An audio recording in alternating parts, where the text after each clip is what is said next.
ಸ್ವಲ್ಪ ಹೊತ್ತು ಹಾಗೇ ಆಯಿತು.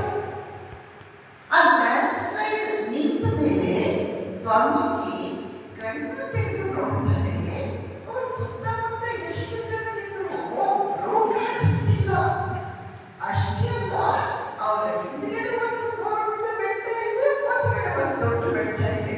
ಅಂದ್ರೆ ಆ ಲ್ಯಾಂಡ್ ಸ್ಲೈಡ್ ಆಗಿತ್ತಲ್ಲ, ಆ ಕಲ್ಲು ಮಣ್ಣುಗಳೆಲ್ಲ ಸೇರಿ ರಾಶಿ ಬಿದ್ದಿವೆ, ಮುಂದ್ಗಡೆನೂ ಹಿಂದ್ಗಡೆನೂ.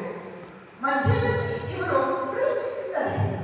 ಇವರು ಯೋಚಿಸ್ತಾರೆ, ಆ ಕಲ್ಲುಗಳಲ್ಲಿ ಒಂದು ಕಲ್ಲು ಕೂಡ ಇವರು ತಲೆ ಮೇಲೋ ಭುಜದ ಮೇಲೋ ಮೂಗು ಮೇಲೆ ಬಿದ್ದಿದ್ದಿದ್ರೆ ಪ್ರಾಣ ಹೋಗುವ ಸ್ಥಿತಿ ಇತ್ತು. ನೋಡಿದ್ರೆ ಆ ಕಲ್ಲುಗಳು ಮಣ್ಣು ಸರಿಯಾಗಿ ಒಂದು ಇವರು ಹಿಂದಕ್ಕೆ ಅಥವಾ ಮುಂದಕ್ಕೆ ಬಿದ್ದಿವೆ. ಇವರು ಅಲ್ಲೇ ನಿಂತ್ಕೊಂಡಿದ್ದಾರೆ.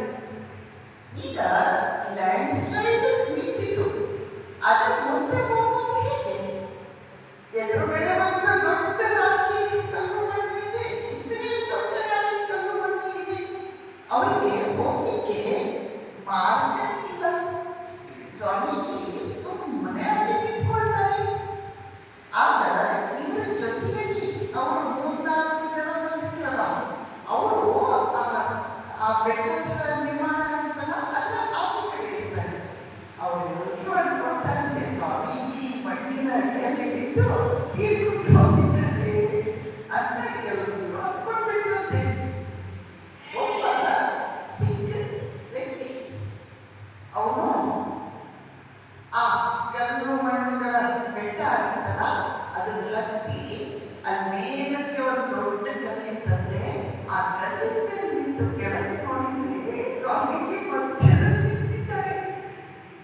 ಆಗ ಅವನು ಏನ್ ಮಾಡ್ತಾನಂತೆ, ತಂದು ಸಿಕ್ಕ ಬೇಟ ಆಗ್ತಾನಲ್ಲ, ಆ ಬೇಟ ತೆಗೆದು ಅದರ ಕೆಳಗೆ ಬಿಡ್ತಾನೆ.